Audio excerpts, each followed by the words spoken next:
Welcome to my channel. Today's our topic is chapter 22. This is classification by Dr. H. A. Robert. The book of the Dr. H. A. Robert, philosophy book of Dr. H. A. Robert is The Principle and the Art and Cure by the Homeopathy by Dr. H. A. Robert.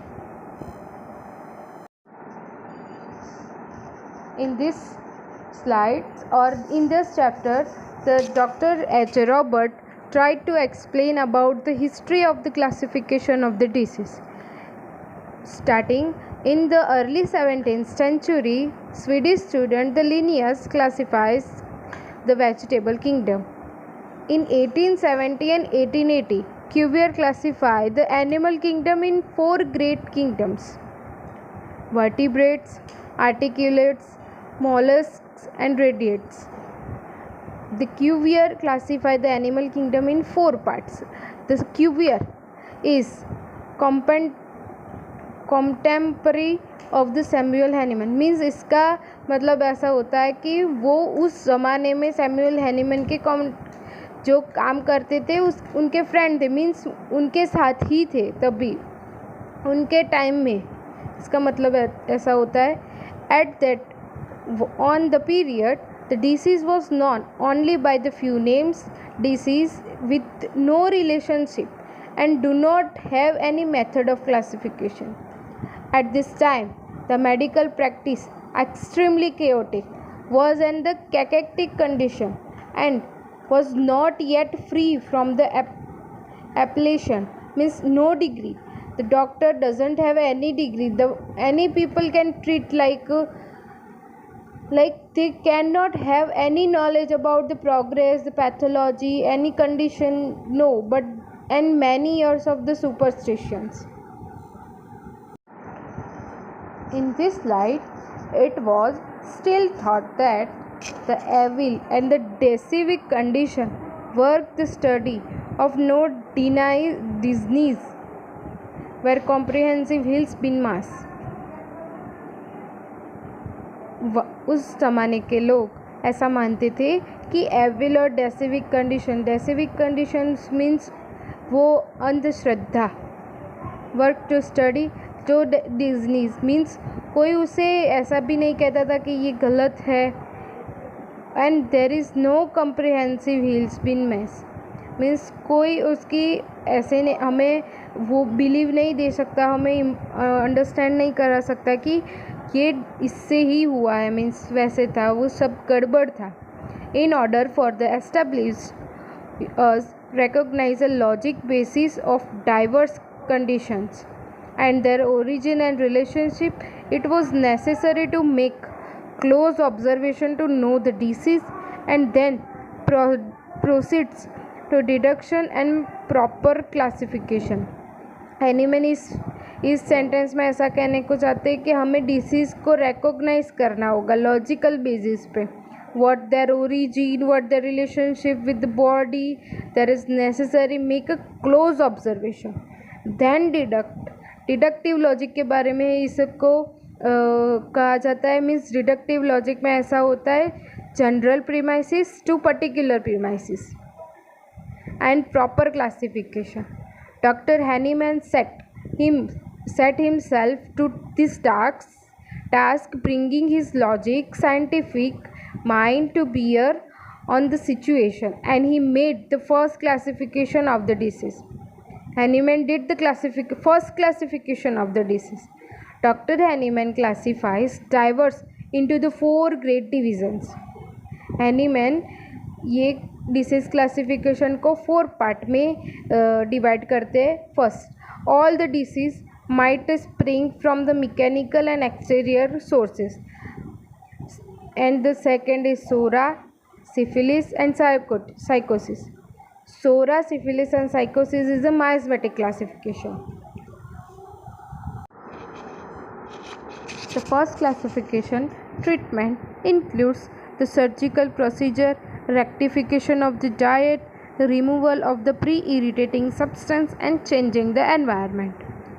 Everything that may place the persist in the patient is the best possible relation for complete cure, which will take place of itself when the cut is removed. Means everything that may place in the patient is bestest relation.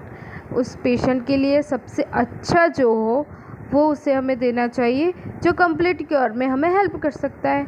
In the observation of the cases and in the further study of the progress disease condition under the homeopathic method of the treatment. हमें homeopathic method of treatment में हमें patient के cases को observe करना है for further studies और the progress of the disease. हमें patient की हिस्ट्री लेनी है. हमें कब से पेशेंट को ये डिसीज़ चालू मीन्स प्रॉपरली केस टेकिंग करना है. उसकी हिस्ट्री से लेके उसको कब कैसा फील होता है सब कुछ हमें नोट करना है. और हमें वो बीस ऑब्जर्वेशन भी करना है और आगे प्रोग्रेस ऑफ डिसीज़ कंडीशन में भी वो हमें हेल्प कर सकता है. Hahnemann specially sticks with the course of the non venereal disease.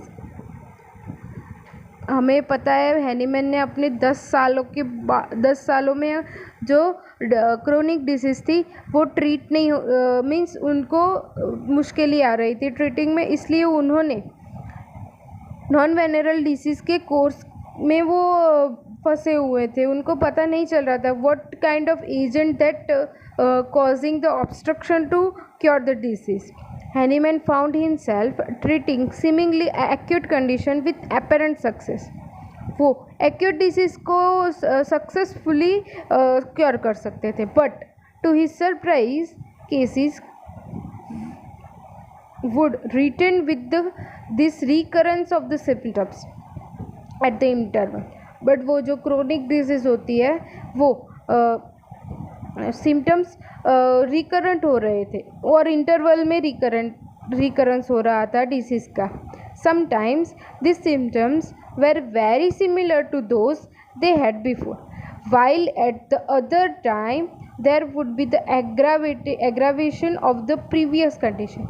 ये जो डिसीज़ के सिम्टम थे वो जो जब रिकरेंस होता था उन सिम्टम्स का वो तभी वो ना तो मीन्स डिसीज़ सिम्टम से सिमिलर होते थे जो पहले डिसीज़ हुई थी वैसे ही सिम्टम उनको रिकरेंस होते और ऐसा नहीं तो वो एग्रावेटेड फॉर्म में दिखाई देते हैं डिसीज़ के, क्योंकि जितना तुम डिसीज़ को सप्रेस करोगे उतना उसकी इंटेंसिटी भी बढ़ेगी और वो डीप पेनिट्रेशन में जाएगी disease. In this slide this type of considerable study of this cases convinced Hahnemann that there was some underlying condition which was the mainspring of this recurrence of the manifestation and which was causing more or less gradually or retrograde. Hahnemann को ये cases की study ने convince कर दिया कि एक ऐसा agent है जो अंडरलाइंग कंडीशन को रिकरेंस मैनिफेस्टेशन में means main spring of this recurrent manifestation है. वो जो इम्पॉर्टेंट कॉज है जो हमें ढूंढना चाहिए वो कॉजिंग मोर और लेस ग्रेजुअली रेट्रोग्रेड. ये जो धीरे धीरे जो थोड़ा और ज़्यादा मीन्स रिकरेंस को बढ़ावा दे रहा है. Hahnemann study to take into consideration this deeper condition for which the acute disease as a part of the prescription necessary to cure. Hahnemann ने कहा considerable for the deeper condition which acute disease as a part, acute disease को हमें prescription में necessary to cure करना है. पहले हमें जो acute manifestation है उसको हमें cure करना है. It was his aim to find a remedy which would meet the acute condition and presumably hidden condition at the same time. Hahnemann का एक एम था कि उनको ऐसी सिमिलिमम रेमेडी ढूंढनी है कि जो एक्यूट कंडीशन को तो ठीक कर सकती है बट वो जो हिडन अंडरलाइंग कॉज है उसको भी सेम टाइम पे इरेडिकेट करने में सक्षम हो. मीन्स उनको ऐसी सिमिलिमम रेमेडी ढूंढनी थी जो कैपेबल हो दोनों को मीन्स अंडरलाइंग कंडीशन और एक्यूट कंडीशन दोनों को ठीक कर सकती हो. In his study of the disease, he separate all the disease condition into 4 grade groups before mentioned. जो हमें आगे देखने को मिला। उन्होंने ये स्टडी में 4 type of the disease condition को 4 ग्रेड ग्रुप में डिवाइड किया before mention. Mechanical condition and the remaining groups Hahnemann gave in the term of the miasm, जिसको हमने मायास्मेटिक क्लासिफिकेशन के में लेबल किया है। वो ये 2 टाइप में उन्होंने डिवाइड किया। This manifestation of the chronic disease condition, which Hahnemann calls a miasm, so designed by him for want to better terms, Hahnemann ने वो जो hidden cause था, जो main spring of the recurrence of the manifestation था, जो acute condition के साथ ही hidden condition को जो हैनीमैन रेमेडी ढूंढ रहे थे, उसमें वो जो हिडन पार्ट है उसको हैनीमैन ने मायाज़म का नाम दिया। तो उन्होंने ऐसा बोला कि disease condition which Hahnemann chronic disease में जो अंडरलाइंग हिडन कंडीशन है जिससे क्रोनिक डिसीज़ होती है, वो जो रिकरेंस ऑफ द सिम्टम्स होता है, वो उनको अंडरलाइंग कॉज को मायाज़म नाम दिया। In this slide, according to Dr. Hahnemann, according to common definition, a miasm is defined as a polluting exhalation or malarial poison. वो जो मायाज़म था उसकी डेफिनेशन डॉक्टर हैनीमैन ने ऐसे दी। A miasm it is defined as a polluting excellent और malarial poison. English language do not interpret intelligently Hahnemann's meaning. Therefore, the residual poison of the syphilis and the gonorrhea that have become, according to the Hahnemann's classification, the miasm, syphilis and the psychosis, might better term stigmata और syphilis और gonorrhoea. वो जो English language थी वो Hahnemann के intelligent means मायाज़म का वो properly interpret नहीं कर पा रही थी, इसलिए residual poison means syphilis and gonorrhoea उनको हैनीमैन ने मायाज़म क्लासिफिकेशन में बेटर नाम देने के लिए stigmata of the syphilis and the gonorrhoea बोला।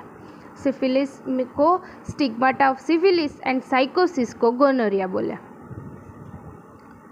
The word sycosis, coming from the Greek word fig, has found a place in the modern medical dictionary with the several definition. हैनीमैन ने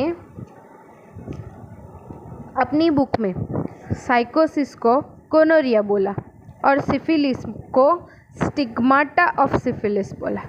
और ये जो वर्ड साइकोसिस है वो ग्रीक वर्ड फिग में से लिए, मीन्स उसका ग्रीक मीनिंग फिग होता है। has found a place in the modern medical dictionary with the several definition.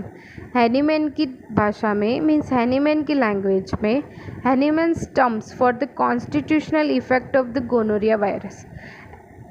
Hahnemann की definition for the sycosis is Hahnemann's term for the constitutional effect of the gonorrhoeal virus.